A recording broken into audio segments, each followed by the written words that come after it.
আচ্ছা দেখ, তোদের আগের দিন অ্যাসাইনমেন্ট সলভিং আমি করেছি, কিন্তু মানে লাস্ট দুটো পেজ 4 বা 5 আমার মনে নেই এক্স্যাক্টলি। আমি তোদের জাস্ট অপশনস দিয়ে ছেড়ে দিয়েছি, কারণ কিছুটা টাইম দিয়েছি। এই উইকে যখন তোদের অ্যাসাইনমেন্ট দেবো, তার সঙ্গে আমি শনিবার বা যেমন শুক্রবার তোদের অ্যাসাইনমেন্ট সলভিংয়ের জন্য ডেট থাকে, ওই ডাউট ক্লাসে সলভ করে দেবো। যেগুলো আটকাবে আমাকে বলবি হোয়াটসঅ্যাপ গ্রুপে, আমি সলভ করব।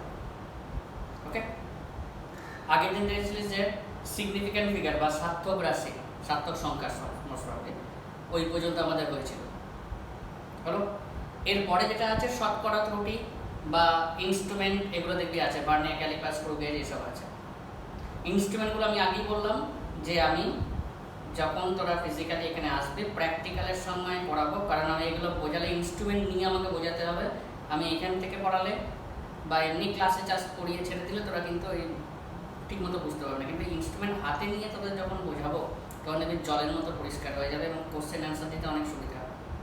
ওকে, তাহলে আমি বলেছিলাম যে ফিজিক্সের যে পার্টটা, মানে ম্যাথসের যে পার্টটা ফিজিক্সের লাগবে সেই পার্টটা আমরা কিন্তু করতে হবে, সেটাকে হচ্ছে ক্যালকুলাস।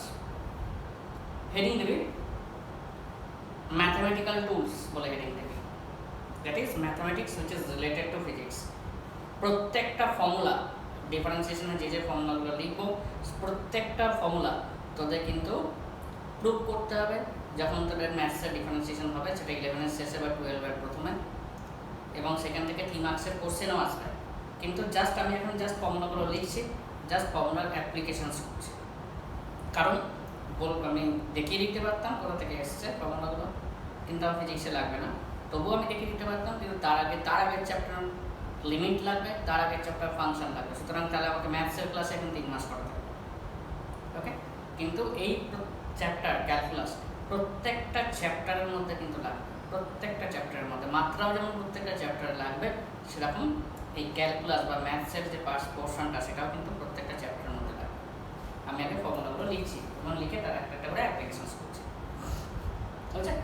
তারপরে আমি তোদের এই সলভিংয়ের জন্য একটা অ্যাসাইনমেন্ট দিয়ে দেবো ম্যাথসের, কারণ সবসময় বইয়ে বেশি পাবি না। ম্যাথসের বই থেকে খুলে করার দরকার নেই, অনেক হার্ড থাকবে, মানে অনেক বেশি অ্যাপ্লিকেশনস থাকবে। ফিজিক্সে যেরকমভাবে লাগবে আমি তোদের একটা অ্যাসাইনমেন্টও দিয়ে দেবো। এটা তো ফার্স্ট ফর্মুলা। দেখ, y equal to x to the power n, যেখানে এক্সটা কি স্বাধীন চলরাশি, মানে কি ইন্ডিপেন্ডেন্ট ভেরিয়েবল, আর ওয়াইটা কি ডিপেন্ডেন্ট ভেরিয়েবল, মানে পরাধীন চলরাশি। মানে আমি এক্স এর মান পুট করলে তবে ওয়াই এর মানটা কিন্তু বেরোবে। হায়ার ম্যাথমেটিক্সে আমরা কি করেছিলাম, তোরা যখন অপনয়ন, বজ্রগুণন এইসব সমাধান করেছিলিস, তখন যার যা ইচ্ছে করেছিলিস, মানে প্রথমে এক্স এর ভ্যালু বার করে ওয়াই এর ভ্যালু পুট করেছিলিস, কখনো কখনো আমাদের ইকুয়েশনে ওয়াই এর ভ্যালু বার করে এক্স এর ভ্যালু পুট করেছিলিস। কিন্তু হায়ার ম্যাথমেটিক্সে তুই যদি আগে এক্স এর ভ্যালু না বার করিস, করে যদি ওয়াই এর ভ্যালু না বার করিস, তার হেল্প নিয়ে বার না করিস, তাহলে কিন্তু অ্যান্সার ভুল হবে। কারণ এক্সটা হচ্ছে ইন্ডিপেন্ডেন্ট ভেরিয়েবল, কারোর উপর ডিপেন্ড করে না, স্বাধীন চলরাশি। ওয়াইটা হচ্ছে ডিপেন্ডেন্ট ভেরিয়েবল। যাই হোক, অত কিছু দরকার নেই, এসব ম্যাথসে শিখবে। তাদের মধ্যে সম্পর্ক হচ্ছে এটা, এনটা হচ্ছে এক্স এর পাওয়ার। তাহলে আমরা লিখতে পারি ডিওয়াই বাই ডিএক্স। ডিওয়াই মানে কি ওয়াই এর ক্ষুদ্র পরিবর্তন বাই এক্স এর ক্ষুদ্র পরিবর্তন। তাহলে এই ডিডি কেটে দিবি, ডিডি কাটলে কিন্তু রক্ত বেরিয়ে যাবে। তাহলে ওয়াই এর ক্ষুদ্র পরিবর্তন বাই এক্স এর ক্ষুদ্র পরিবর্তন ইকুয়াল টু লিখতে পারি, পাওয়ারটা বেরিয়ে এলো x to the power n-1, একটা করে পাওয়ার কমে গেল। পাওয়ারটা বেরিয়ে এলো, একটা করে এক্স এর পাওয়ার কমে গেল। আমি কিন্তু করি ফর্মুলা ওটাই এসছে, তোরা যখন ম্যাথসে প্রুভ করবি দেখবি এটাই প্রুভ করছিস। ঠিক আছে, আমার ফিজিক্সে অ্যাপ্লিকেশন লাগছে বলে জাস্ট খালি করছি, বাকি কিন্তু আমার প্রুভ করার দরকার নেই। তাহলে কি হলো, ডিওয়াই বাই ডিএক্স লিখে দেবে, ডিওয়াইটা লিখে দেবে ওয়াই এর ক্ষুদ্র পরিবর্তন, ডিএক্সটা লিখে দেবে এক্স এর ক্ষুদ্র পরিবর্তন equal to n into x to the power n-1। পাওয়ারটা বেরিয়ে আসছে, একটা করে পাওয়ার কমে যাচ্ছে, n into x to the power n-1।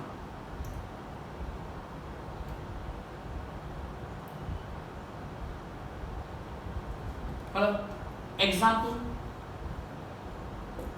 Number 1। Example number 1, দেখ, ধর y equal to x to the power 4। তাহলে আমরা কি লিখবো, dy বাই dx। তাহলে 4টা বেরিয়ে এলো x to the power 4 - 1, that is 4x cube.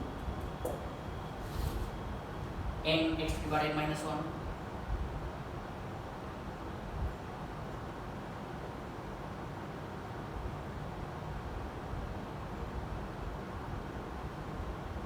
হলো এক্সাম্পল নাম্বার 2,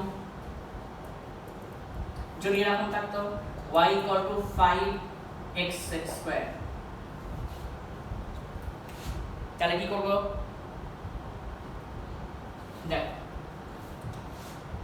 5 তো কনস্ট্যান্ট, dy by dx মানে কি আমরা খালি x এর টার্মস কে ডিফারেন্সিয়েট করতে পারবো। ডিফারেন্সিয়েশনে বাংলা মোস্ট প্রবাবলি অবকলন, মানে বাংলা একটু টার্মস গন্ডগোল আছে, যাই হোক ডিফারেন্সিয়েশনই মনে রাখ, কারণ এরপর তোরা যা পড়তে যাবে আর বাংলায় কিছু পাবি না। বুঝেছ?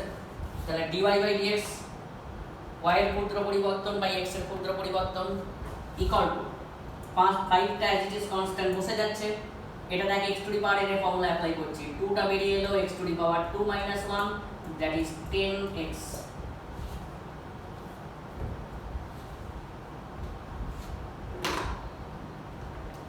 তাহলে কি হলো, x to the power n এর ফর্মুলা অ্যাপ্লাই করলাম, 5 রিমেন কনস্ট্যান্ট that is হয়ে গেল, 2 টা বেরিয়ে এলো x to the power 2 minus 1 that is 10x।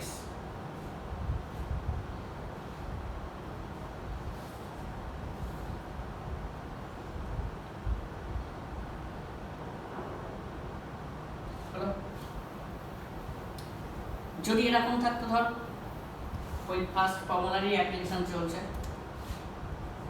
Example number 3, ধর y equal to only 6, সবসময় মনে রাখবি differentiation of only constant term that is equal two always 0। Constant term যদি একা থাকে তাহলে তার ডিফারেন্সিয়েশন সবসময় 0 হবে। বলে এখানে তো করলেন না, এখানে কনস্ট্যান্ট টার্ম ছিল, এখানে কনস্ট্যান্ট টার্ম কিন্তু একা ছিল না, এর সঙ্গে x স্কয়ার গুণ হিসেবে ছিল, তাই এটা অ্যাজ ইট ইজ রয়ে যাচ্ছে, এটার ডিফারেন্সিয়েশন করলে কত হচ্ছে x to the 2 * x to the power 2 minus 1। বলি এটার ক্ষেত্রে একরকম, এটার ক্ষেত্রে একরকম, এটা কি হলো? দেখ এটাও কিন্তু একই জিনিসই করেছি, আমি তো লিখতে পারি x টু দি পাওয়ার 0 এর সঙ্গে গুণ, তাহলে dy by dx কত?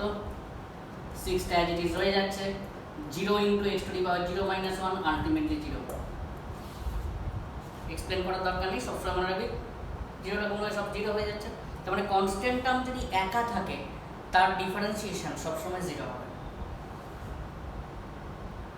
লিখে রাখ।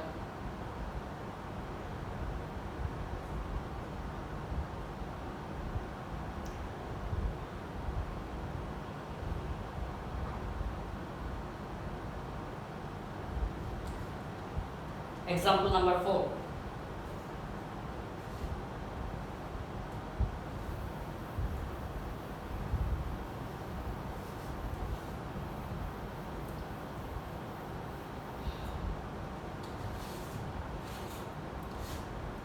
example number 4,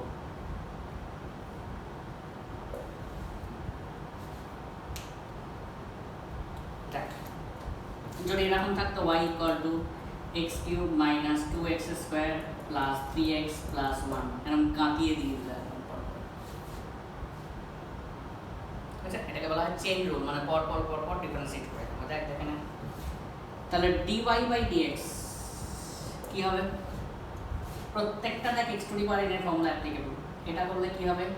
3 টা বেরিয়ে এলো x to the power 3 minus 1 minus 2 as it is constant বসে যাচ্ছে, 2 টা বেরিয়ে এলো x to the power 2 minus 1 plus 3 টা অ্যাজ ইট ইজ কনস্ট্যান্ট রয়ে যাচ্ছে, এখানে 1 টা বেরিয়ে এলো x to the power 1 minus 1 and differentiation of the only constant term is 0।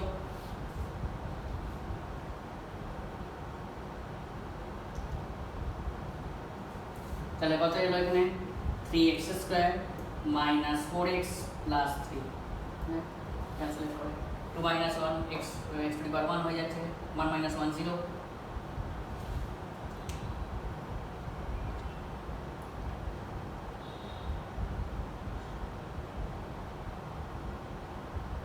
Clear? আরেকবার বলছি, পর পর ডিফারেন্সিয়েট করছি, this is known as a chain rule. তাহলে x এর ডিফারেন্সিয়েশন কি হবে? x to the power n এর ফর্মুলা অ্যাপ্লাই করছি, 3 * x to the power 3 minus 1, 2 that as it is হয়ে যাচ্ছে, এখানে 2 টা বেরিয়ে আসছে x to the power 2 minus 1, 3 টা অ্যাজ ইট ইজ হয়ে যাচ্ছে, 1 টা বেরিয়ে এলো x to the power 1 minus 1 and differentiation of the constant term is 0।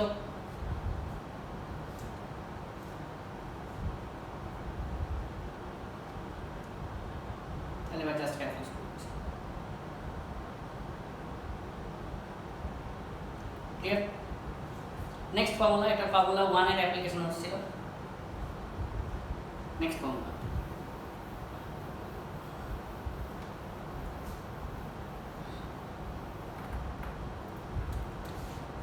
Formula number 2। তাহলে y ইকুয়াল টু যদি sin x থাকে তাহলে dy by dx that is equal to এসে যাবে cos x। sin থাকলে cos, আমি বলছি না, তো যখন প্রুভ করবে নিজেরাই দেখতে পাবে। নাম্বার 3, y ইকুয়াল টু যদি cos x থাকে তাহলে dy by dx equal to কি এসে যাবে মাইনাস অফ sin x। তখন কিন্তু মাইনাস আসবে, ফর্মুলাটা তাই আসবে। এখন লিখে রাখ, অ্যাপ্লিকেশন লাগবে। sin থাকলে cos, cos থাকলে minus sin।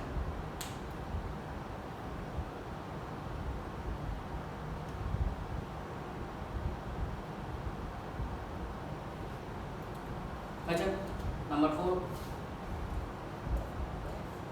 y equal to যদি tan x থাকে তাহলে dy বাই dx কি এসে যাবে, tan এর জন্য হয়ে যাবে sec স্কয়ার x।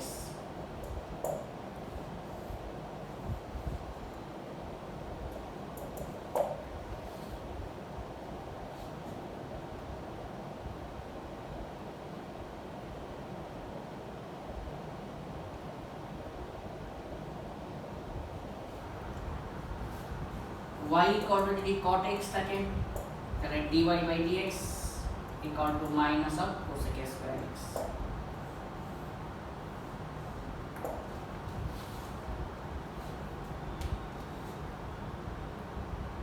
আরো প্রচুর ফর্মুলা আছে, কিন্তু আপাতত এইগুলো আমার লাগবে, পরে আমার যখন যখন লাগবে আমি দেখে নেব। আচ্ছা,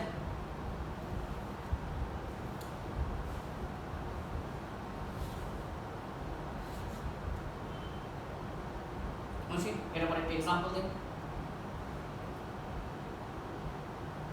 এক্সাম্পল,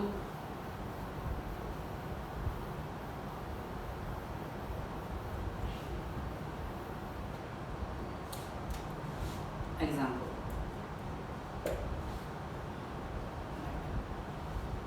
তো এরকম আছে y equal two tan of x square.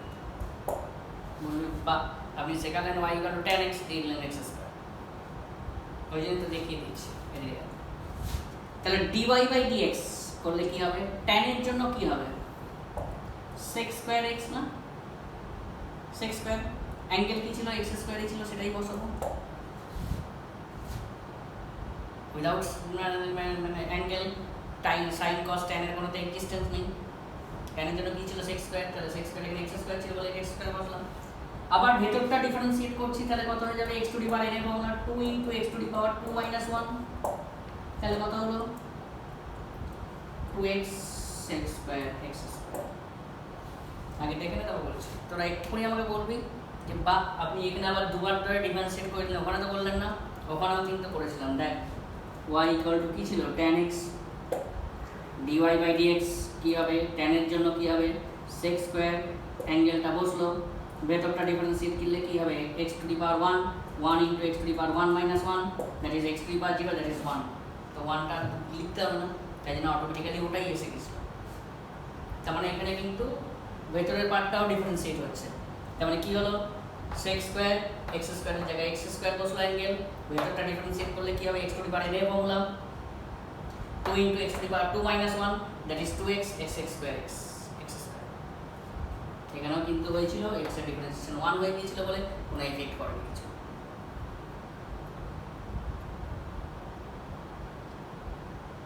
লিখে রাখ।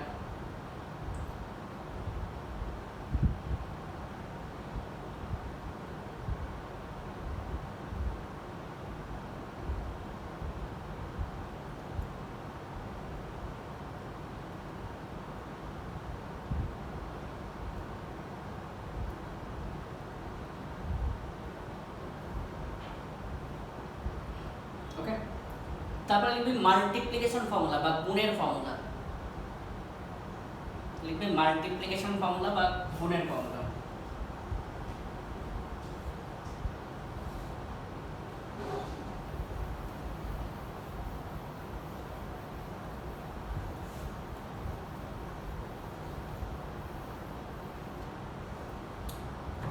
আমি এক্সাম্পল দিয়ে বোঝাচ্ছি সুবিধা হবে। ধর এরকম আছে y equal to x square sine of x, তাহলে দুটো পার্টকেই তুই ডিফারেন্সিয়েট করতে পারবি।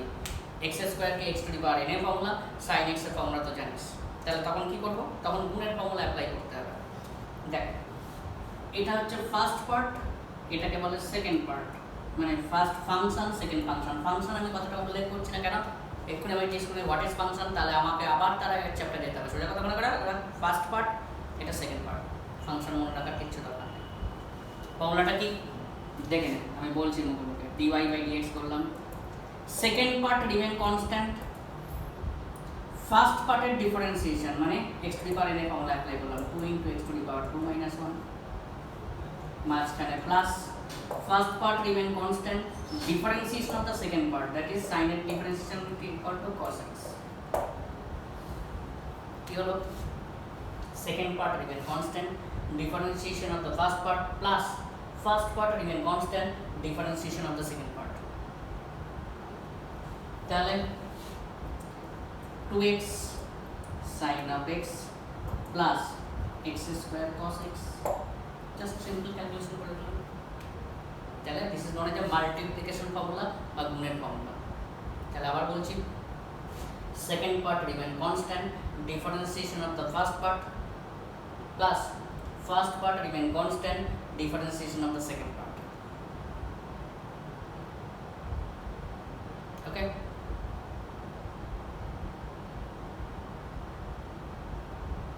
second part constant, sin x constant, differentiation of the first part is x square differentiation কত 2 * x to the power 2 - 1 plus first part remain constant, differentiation of the second part, differentiation of sin x is cos x.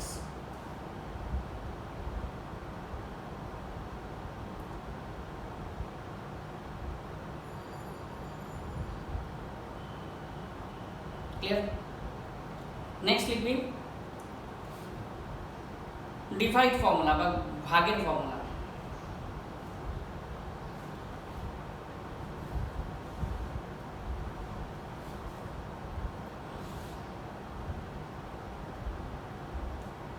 ভাগের formula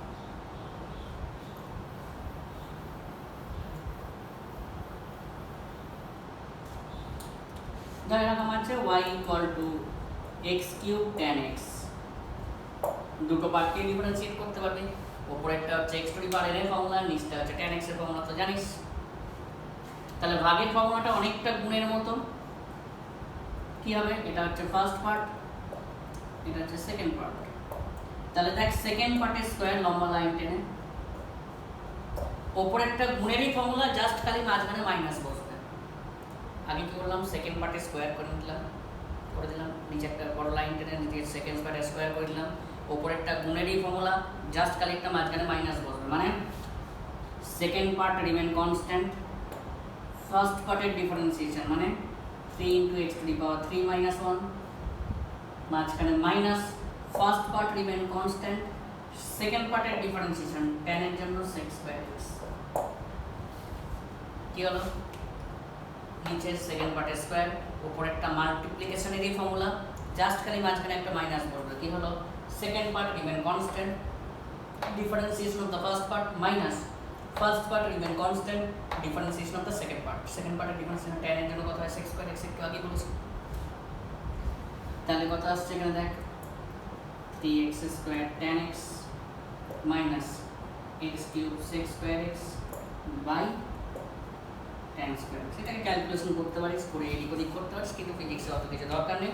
যদি বলে একদম last মানে পুরো পূর্ণ calculation করো, ফুল calculation করো, তাহলে তখন করবি। তাহলে কি হলো, সেকেন্ড পার্টের স্কয়ার, উপরেরটা গুণেরই ফর্মুলা, মাঝখানে একটা minus, second part remain constant, first পার্টের differentiation minus first part remain constant, second পার্টের ডিফারেন্সিয়েশন। ওকে, আমি এর প্রবলেমস তোরে দিয়ে দেবো, অ্যাসাইনমেন্টের প্রবলেম দিয়ে দেবো। এবার হঠাৎ করে আমরা ক্যালকুলাস শিখতে গেলাম কেন, অ্যাপ্লিকেশন কোথায়, এই রিলেটেড আমাকে প্রবলেম করতে হবে, যেগুলো ফর্মুলা করালাম, নাহলে ভুলে যাবে। জাস্ট একটা দুটো প্রবলেম আমি দেখালাম, তারা পুরো হবে না, ভুলে যাবে, তারপরে অ্যাপ্লিকেশন করতে গিয়ে গন্ডগোল হবে। হঠাৎ আমরা ক্যালকুলাস শিখলাম কেন, আমি আগেই বলেছি শতকরা ত্রুটি যে চ্যাপ্টারটা আছে, মানে যে চ্যাপ্টারে দেখবি শতকরা ত্রুটি আছে, ওর যে ফর্মুলাগুলো এসছে প্রত্যেকটা ক্যালকুলাসের হেল্প নিয়ে, ক্যালকুলাস ছাড়া ডিফারেন্সিয়েশন ছাড়া ওই ফর্মুলাগুলো করা যাবে না। সেকেন্ড থিংটি কি, আমি এক্ষুনি একটা এক্সাম্পল দিয়ে বোঝাচ্ছি, তোটা একদম জলের মতো ক্লিয়ার হয়ে যাবে। জাস্ট একটু লিখতে শুরু করো, এই মতো নিশ্চয়ই ক্লিয়ার আছে। যদি কারোর অসুবিধা থাকে আমাকে মেনশন করবে, টেক্সট করবে, গ্রুপে টেক্সট করবে। গ্রুপে সবসময় টেক্সট করবি, তাতে কি হবে না আমি আইডেন্টিফাই করতে পারবো, কারণ ক্লাসের আগে আমি জাস্ট গ্রুপ চেক করি, কারণ আমার প্রচুর মানে SMS ঢোকে ডেইলি, প্রায় 250 300 আরও বেশি, 500-র উপরে চলে যায় SMS। সুতরাং আমি আর্ধেক SMS দেখি না। তোরা আসলে দেখবি যে আমার মানে একমাত্র আইফোন বলেই বেঁচে আছে এগুলো। মেল 25,000, SMS 15,000 পেন্ডিং, মানে পেন্ডিং মানে আছে, আমি সিন করে নিই, একমাত্র মানে আইফোন বলেই বেঁচে আছে, নাহলে অন্য ফোন অ্যান্ড্রয়েড ফোন হলেও ছটকে যেতে। যাই হোক, example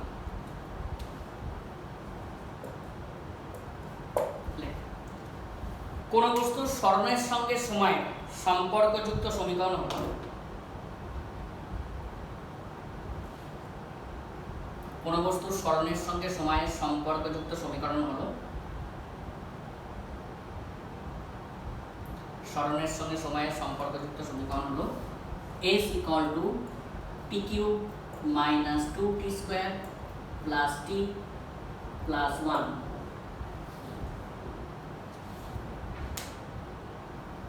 a cube x equal to t cube minus 2t square plus t plus 1, যেখানে x টা হচ্ছে স্মরণ মিটারে আছে,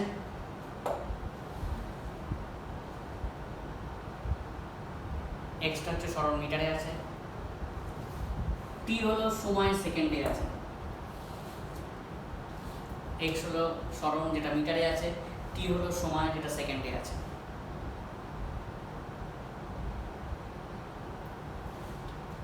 তাহলে t equal to 1 সেকেন্ডে, t equal to 1 সেকেন্ডে বস্তুর বেগ এবং ত্বরণ নির্ণয় করো। t equal to 1 সেকেন্ডে বস্তুর বেগ এবং ত্বরণ নির্ণয় করো।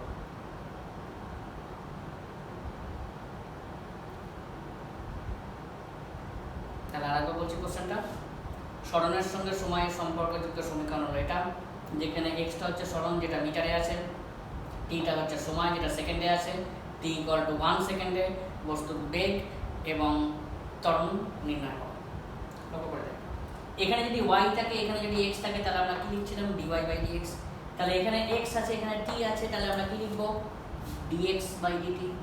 এটা নিশ্চয়ই সবার ক্লিয়ার। এখানে y এখানে x থাকলে dy/dx লিখি, এখানে x এখানে t আছে, তাহলে dx/dt লিখছি। তাহলে দেখ x to the power n এর ফর্মুলা অ্যাপ্লাই করছি, 3 টা বেরিয়ে এলো, t to the power 3 - 1 minus 2 as it is হয়ে যাচ্ছে, 2 টা বেরিয়ে এলো, t to the power 2 - 1 plus এখানে 1 আছে, 1 টা বেরিয়ে এলো, t to the power 1 - 1, constant টার্মের ডিফারেন্সিয়েশন কত 0, তাহলে 3t square minus 4t plus 1 হবে 3t square minus 4t plus 1। এটা মানে কি লিখতে পারি, ক্ষুদ্র স্মরণ বাই ক্ষুদ্র সময়, তাহলে আমরা কি লিখতে পারি বেগ, ক্ষুদ্র স্মরণ বাই ক্ষুদ্র সময়, তাহলে আমরা কি লিখতে পারি বেগ। কোন সময় বেগ, t সময়ে বেগ। কেন t সময়ে বেগ, যেহেতু এটা t সম্পর্কিত সমীকরণ, মানে t ডিপেন্ডেন্ট পার্ট।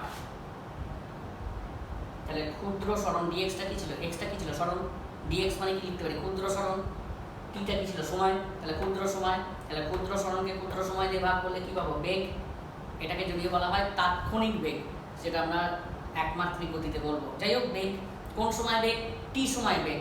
তাহলে আমাদের কোন সময় বেগ বার করতে হবে, 1 সেকেন্ডে আমরা বেগ বার করতে হবে। তাহলে এই t এর জায়গায় 1 সেকেন্ড পুট করে দেয়, তাহলে 3 × 1 - 4 + 1, তার মানে কত হয়ে গেল 4 - 4 দ্যাট ইজ 0। বস্তুর বেগ t = 1 সেকেন্ডে 0। তাহলে বস্তুটা যাচ্ছিল, 1 সেকেন্ড পর বস্তুটা দাঁড়িয়ে গেছে, মানে বস্তুর বেগ 0 হয়ে গেছে। ক্লিয়ার? তারপর আমাকে কি বার করতে হবে, ত্বরণ বার করতে হবে। দেখেন, তাহলে বেগের সঙ্গে সময়ের সম্পর্কযুক্ত রাশি কোনটা, এটা v আর t এর রিলেশন, তাই তো। তাহলে আমরা কি লিখতে পারি এখানে, তাহলে v equal to that 3t square minus 4t plus 1 বেগের সঙ্গে সময়ের সম্পর্কযুক্ত রাশি। তাহলে এদিকটা v এদিকটা t, তাহলে ডিফারেন্সিয়েট করলে কি হবে dv বাই dt। তাহলে কত হবে, তিনটা কনস্ট্যান্ট রয়ে যাচ্ছে, এটা কত 2 into t to the power 2 minus 1 x to the power n এর ফর্মুলা অ্যাপ্লাই করলাম, মাইনাস 4 অ্যাজ দিস হয়ে যাচ্ছে, এটা কি 1 into x to the power 1 minus 1, differentiation of the constant term কত 0, তাহলে কত হবে 6t minus of 4 t to the power 0 মানে 4, 6t মাইনাস অফ 4। তাহলে এটা কি পেলাম, ক্ষুদ্র বেগ বাই ক্ষুদ্র সময়, তার মানে কি পেলাম, ত্বরণ পেলাম না, বেগের পরিবর্তন বাই সময়, তার মানে কি পেলাম, ত্বরণ কোন সময় ত্বরণ, t সময়ে ত্বরণ পেলাম। তাহলে বেগ dv বাই dt ডিফারেন্সিয়েট করলাম, 3টা রয়ে যাচ্ছে, 2 into t to the power 2 minus 1 minus 4টা ডিটিস হয়ে যাচ্ছে, 1 into t to the power 1 minus 1, constant টার্মের ডিফারেন্সিয়েশন হচ্ছে 0, তার মানে 60 মাইনাস 4, এটা কি পেলাম, ক্ষুদ্র বেগ বাই ক্ষুদ্র সময়, তার মানে কি পেলাম আমরা, ত্বরণ পেলাম, কোন সময় ত্বরণ পেলাম, t সময় ত্বরণ পেলাম, কোন সময় ত্বরণ বার করতে হবে, 1 সেকেন্ডে বার করতে হবে, তাহলে 6 into 1 minus 4 that is 2 metre per second square. তাহলে t ইকুয়াল টু 1 সেকেন্ডে বেগটা হচ্ছে 0, t ইকুয়াল টু 1 সেকেন্ডে ত্বরণের মান হচ্ছে 2 মিটার পার সেকেন্ড স্কয়ার। তুই বলবি তাহলে আমার এই সমীকরণগুলো শিখে লাভ কি, এর যে পরের চ্যাপ্টারে শিখবো বা আমরা জেনেছি v equal to u plus at, s equal to ud plus minus half at square, এসব শিখেছি দুনিয়া। ওই ফর্মুলাগুলো তখনই প্রয়োগ করতে পারবো যদি বস্তুটা সমত্বরণে চলে, আদারওয়াইজ না। তাহলে তোরা বলতে পারতিস যে কী করে বুঝলেন এটা সমত্বরণে চলছে না, তুই লক্ষ্য করে দেখ, ত্বরণটা কিন্তু টাইম ডিপেন্ডেন্ট ফাংশন বা টাইম ডিপেন্ডেন্ট পার্ট, মানে 1 সেকেন্ডে ত্বরণটা হচ্ছে 2 সেকেন্ডে কত 6 × 12 মাইনাস 4 মানে 8, 3 সেকেন্ড কত 18 মাইনাস 4 দ্যাট ইজ কত হচ্ছে 14, মানে প্রত্যেকটা সময় ত্বরণটা পরিবর্তনশীল। তার মানে আমরা কিন্তু যখন কোনো বস্তু পরিবর্তনশীল ত্বরণ নিয়ে চলবে তাহলে কিন্তু আমার কিন্তু ওই সব ইকুয়েশন প্রয়োগ করা যাবে না, ওই সব ইকুয়েশন তখনই প্রয়োগ করতে পারবো যদি বস্তুটা সমত্বরণে চলে। তাহলে অসম ত্বরণে যখনই বস্তু চলবে তখনই কিন্তু আমাকে ক্যালকুলাস অ্যাপ্লাই করতে হবে, আর সেকেন্ড কোনো অপশন নেই। বুঝতে পারলি? ওই সব সমত্বরণে চলা ওগুলো হচ্ছে বাচ্চা বয়সে শিখেছি, সেখানেও যদিও প্রবলেমস আসবে, সমত্বরণের বউরের ক্ষেত্রে আসবে, অসমত্বরণ নিয়েও আসবে, তখন আমাকে কিন্তু ক্যালকুলাস অ্যাপ্লাই করতে হবে। আমি আরেকবার বলে দিচ্ছি, তাহলে দেখ ডিফারেন্সিয়েট করছি উইথ রেসপেক্ট টু টি, তাহলে dx বাই dt ক্ষুদ্র সরণ বাই ক্ষুদ্র সময়, তাহলে প্লেন ডিফারেন্সিয়েশন করলাম আমরা, তাহলে ক্ষুদ্র সময় সরণ বাই ক্ষুদ্র সময়, তাহলে কি পেলাম, বেগ পেলাম, বেগটা কোন সময় পেলাম, t সময় বেগ পেলাম, সেটা হচ্ছে এটা। দেখ এই বেগ কিন্তু পরিবর্তনশীল, কারণ t যত চেঞ্জ হবে তত কিন্তু বেগও পরিবর্তন হবে। আমাকে কোন সময় বেগ বার করতে দিয়েছে, 1 সেকেন্ডে বেগ বার করতে দিয়েছে, তাহলে 1 সেকেন্ডে পুট করলাম এখানে, তাহলে কত আসছে 0। আচ্ছা যদি 2 সেকেন্ড পুট করতাম তাহলে আর একটা কম পেতাম, তাহলে 1 সেকেন্ড আমরা বেগটা পেয়ে গেলাম। ক্লিয়ার? তারপরে কি বার করতে হবে, আমাকে ত্বরণ বার করতে হবে। দেখ বেগের সঙ্গে সময়ের সম্পর্কযুক্ত সমীকরণ কি, সেটা হচ্ছে এটা। তাহলে আমি যদি ডিফারেন্সিয়েট করি তাহলে এদিকে কি হবে, dv বাই dt ক্ষুদ্র বেগের পরিবর্তন বাই ক্ষুদ্র সময়, তাহলে plain differentiation 3 constant, 2 t to the power 2 minus 1, 4 constant, 1 t to the power 1 minus 1, constant টার্মের ডিফারেন্সিয়েশন কত 0 হলো। তাহলে এটা কি পেলাম, ক্ষুদ্র বেগের পরিবর্তন বাই ক্ষুদ্র সময়, তার মানে কি ত্বরণ পেলাম, কোন সময় ত্বরণ পেলাম, t সময়, এটাকে বলা হয় তাৎক্ষণিক ত্বরণ, এটাকে বলা হয় তাৎক্ষণিক বেগ, একমাত্রিক গতিতে আমরা বলবো, যাই হোক দরকার নেই। তাহলে t সময় ত্বরণ পেলাম। দেখ যেহেতু t এর পরিবর্তনের সাথে সাথে ত্বরণের পরিবর্তন হচ্ছে, তার মানে বস্তুটা অসম ত্বরণ নিয়ে চলছে, আমাকে কোন সময় ত্বরণটা বার করতে হবে, 1 সেকেন্ডে বার করতে হবে, তাহলে t এর জায়গায় 1 সেকেন্ড পুট করলাম, আমরা 1 সেকেন্ডে ত্বরণ পেয়ে গেলাম।